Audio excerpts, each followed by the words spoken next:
Hey, this is Matt from InvestSquat. Today is Wednesday, October 14th, 2020.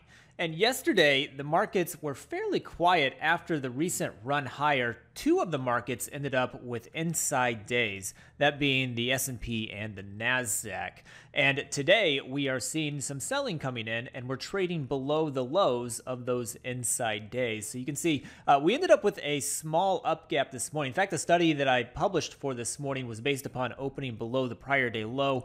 We had a little bit of a last-minute rally into the open that took away all chances of getting that open below the prior day low, so that never ended up happening this morning. And as such, I'm looking at a different study as opposed to just following that one up, since it's not applicable for today. But we ended up with the small up gap, and we tested higher early on and then have kind of just walked our way lower ever since the initial pop higher, which was about the first half hour of trading. So what I want to do this afternoon is look at, in a bullish environment like we have been in, what has happened when you get an inside day that starts to break down. So let me go into Discover. I am going to select all four instruments, and we're going to use an intraday time-based entry, and we're just going to look at the end of the session here. So I'm going to go ahead and select 3 p.m. as the entry time. It's going to be set up as a long that will exit at the close of regular trading hours, which is 4:15 p.m. Eastern time. Next, I'm going to go into the opening filters, and I'm just going to pick open and prior day range, regardless of up or down gap, because it was a pretty flat open overall. It was up just a little bit, but to keep as many samples as possible, I'm going to keep just open and prior day range here as my opening location. Then I'm going to go into the post-open filters, and I am going to say as of 3 p.m. Eastern time, the price is below the prior day low. So if I come into this intraday close versus daily levels here on the bottom left, I can hit equals next to the close being less than the prior low. So that would mean that at 3 p.m. we are trading below the low that was made in yesterday's session. Next, I'm going to go down to the price patterns library, and I'm going to say that yesterday was an inside day. Got a couple ways of doing that. I can just come over to the candlesticks section here and click on day after inside day to add that.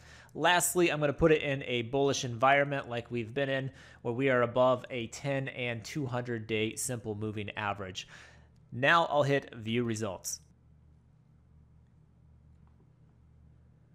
And here we go. So these are the results of going long at 3 p.m. Eastern time, exiting at the close 4:15 p.m. Eastern time, when you open in the prior day range, when the prior day was an inside day. Inside day just means it had a lower daily high and a higher daily low than its prior day.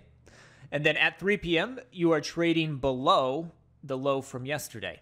This is happening in a bullish environment defined as above a 10 and 200 day simple moving average. Historically, the S&P has 28 samples of this pattern, the NASDAQ 31 samples, the Dow 33 samples, and the Russell 36 samples. Win rates on these coming in fairly strong for the ES. We only have 28 samples, so it is a little bit easier to get higher win rates on small sample sizes, and 28 is not exactly a large sample size, but 71% of those have ended up closing higher than that 3 p.m. price. For the NASDAQ, it's not quite as strong, 58%. The Dow still fairly strong here at 67%. And then the Russell 50-50 on its 36 samples. So if you were to average all of these out and look at them as a group, it would still link to the it would lean to the long side historically with this pattern.